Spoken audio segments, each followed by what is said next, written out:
सरयू नदी के किनारे एक राज्य था, अयोध्या, जहाँ के राजा थे राजा दशरथ। उनकी 3 रानियां और 4 पुत्र थे, जिनमें से ज्येष्ठ पुत्र थे श्री राम। राम के नयन कमल के समान हैं और उनकी छवि इस प्रकार है मानो जिससे देखने वाले के सारे दुख दर्द मिट जाते हैं और उनको असीम सुख की प्राप्ति होती है।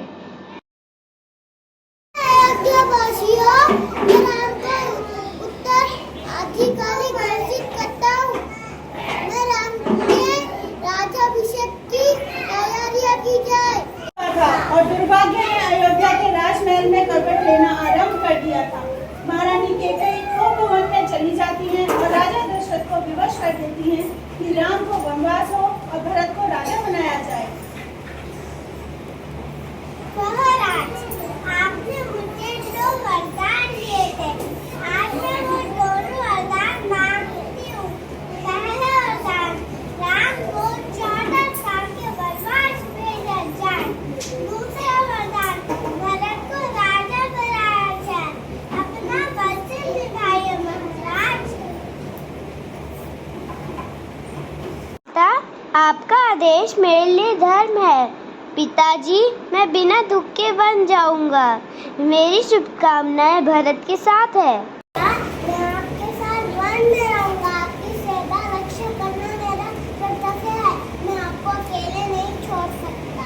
आप जहाँ जाओगे मैं वहीं आऊंगी। आपके साथ मेरा सुख है और मुझे महल, मैं आपके साथ हूँ।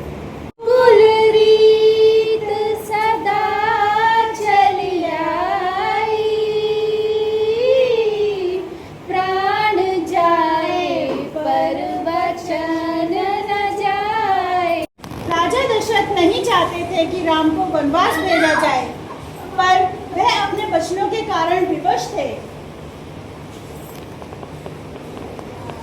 अपने ननिहाल से वापस आए और उन्हें पता चला कि उनके बड़े भाई राम और छोटे भाई लक्ष्मण वनवास माता कैकेयी की वजह से गए हैं। मैं भैया के साथ वनवासियों का वेश धारण कर अपना जीवन व्यतीत करूंगा। मैं राज्य की देखभाल करूंगा और राजा नहीं बनूंगा। हम माता सीता और भैया लक्ष्मण के साथ वन में भ्रमण करने लगे और वह पंचवटी में कुटिया बनाकर वहां रहने लगे।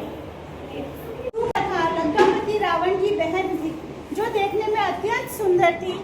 जब सुपर्णखा ने राम को वन में देखा तो उनको देखते ही वह उन पर मोहित हो गई। राम, आप बहुत सुंदर हैं। मैं आप पर मोहित हूँ। आप मुझसे विवाह कर लीजिए। देवी, मैं पहले से ही विवाहित हूँ। सीता मेरी पत्नी है। मैं उनका सदा सम्मान करूँगा। तुम लक्ष्मण से बात करो। तुम मुझसे विवाह कर लो। मैं तुमको बहुत खुश रखूंगी।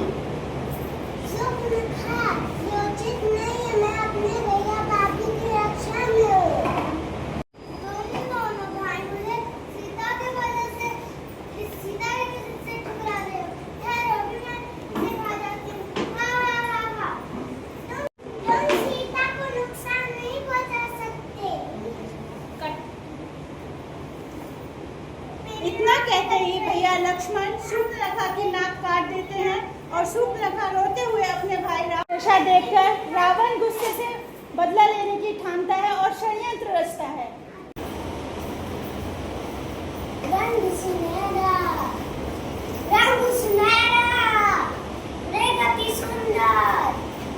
सीता को कोई जाए अति शीघ्र सीता, तुम प्रतीक्षा करो, मैं अभी इस मृग को लेकर लौटता हूँ।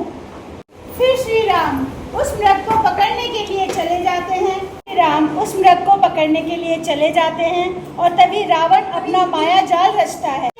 सीते, भ्राता लक्ष्मण, मेरी सहायता करो। लक्ष्मण, प्रभु तुम्हें अपनी सहायता के लिए पुकार रहे हैं। माता, मुझे माया का कारण लग रहा है। भैया वापस लौट आएंगे। नहीं लक्ष्मण, मेरी आज्ञा का पालन करो। जाओ, प्रभु तुम्हें अपनी सहायता के लिए पुकार रहे हैं।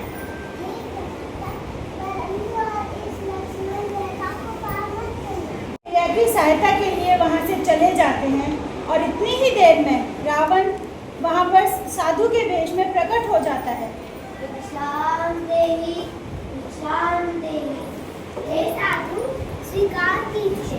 हे देवी, एक साधु का इतना बड़ा अपमान, भिक्षा बाहर आकर दो। नहीं साधु, मैं बाहर नहीं आ सकती। देवता भिक्षा नहीं से स्वीकार कीजिए। हे देवी, एक साधु का इतना बड़ा अपमान, भिक्षा बाहर आकर दो, नहीं तो मैं जाता हूँ। नहीं साधु, उनके अंदर अभी आती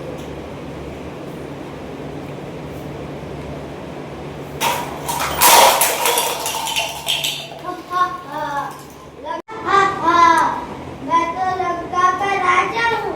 सीता, तुम मेरे साथ चलो, मेरी रानी बनो। बचाओ! राम!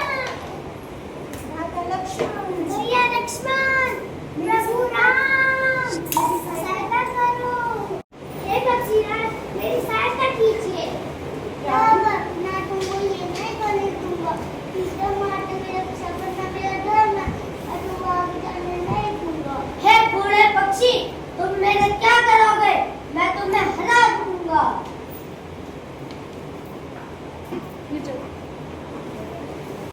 राम और लक्ष्मण सीता की खोज में निकल जाते हैं और वन वन भटकते हुए वे गिद्धराज जटायु के पास पहुंच जाते हैं।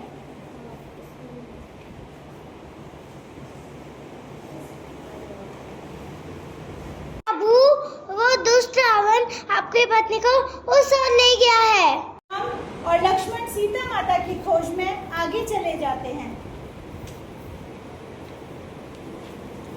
माता सीता की खोज में वन वन भटकते हुए माता शबरी की कुटिया में पहुंचते हैं। सुमिर सुमिर सुख होई, दुख लहहीन दरिद्रता लोई।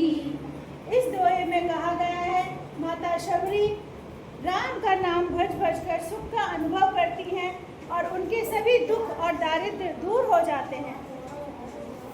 प्रभु राम, मैं आपकी वर्षों से उनका साथ पड़ी। आए मेरी कुटिया में पधारे सुंदर।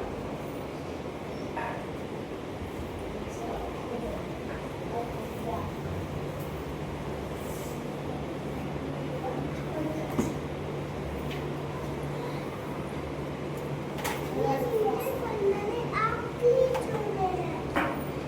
एक चक्कर रखा है। से भेंट कर श्री राम माता सीता की खोज में आगे चले जाते हैं और उनकी भेंट श्री हनुमान जी से होती है।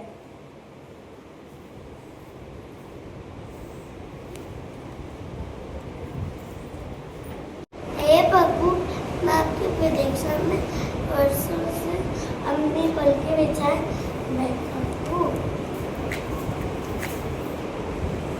हे प्रभु, आप पर इतनी बड़ी विपदा आई है, रुकिए, मैं अभी माता सीता का पता लगा कर आता हूँ।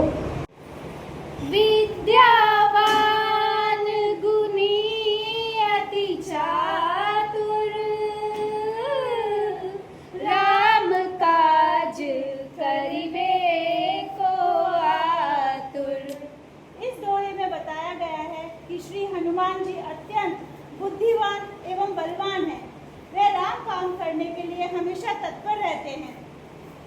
हनुमान जी ने माता सीता का पता लगाया और श्री रामचंद्र जी की अंगूठी निशानी में उन्हें भेंट की।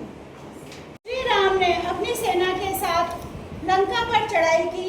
तत्पश्चात रावण एवं श्री राम का भय